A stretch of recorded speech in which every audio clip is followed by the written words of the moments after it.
تبارك الذي بيده الملك وهو على كل شيء قدير الذي خلق الموت والحياة ليبلوكم أيكم أحسن عملا وهو العزيز الغفور۔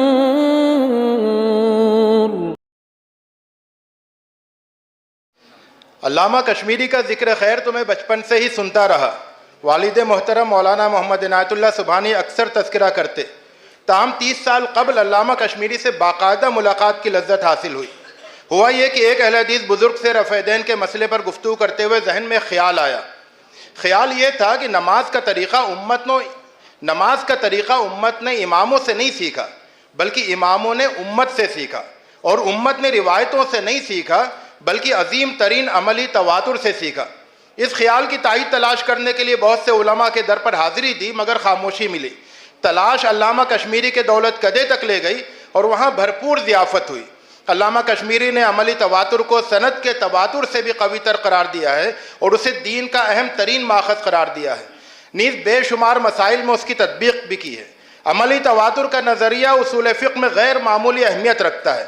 اصول فقہ کی کتابوں میں ادلہ اربعہ میں سنت کے تحت صرف اسناد سے منقول سنت کا ذکر ہوتا ہے، حالانکہ عملی تواتر و توارث سے منقول سنت اور زیادہ اہم ہے، اور اس کے اہمال کے نتیجے میں استدلال کے راستے میں وہ بڑے خلا پیدا ہوئے جو روایتوں کے پل سے پر نہیں ہو سکے۔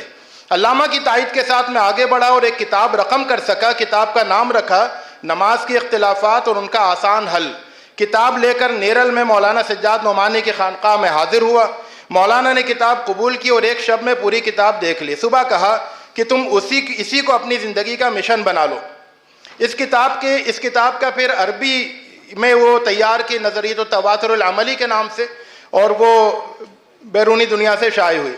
اس کتاب کے بعد بھی علامہ کشمیری کے در پر زیارت کا سلسلہ نہیں رکا، مسلسل زیارت کا لطف حاصل ہوتا رہا۔ سب سے زیادہ لطف علامہ کے تفردات میں آتا ہے۔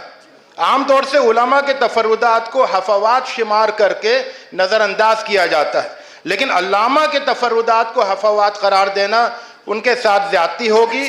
علامہ کے تفردات ان کے علمی کمال کا مظہر ہے۔ علامہ کے تفردات ان کے علمی کمال کا مظہر ہے اور خصوصی توجہ تاجتے ہیں۔ افسوس ہے کہ اس سیمینار میں ان کے تفردات پر گفتگو نہیں ہو سکی۔ شکریہ۔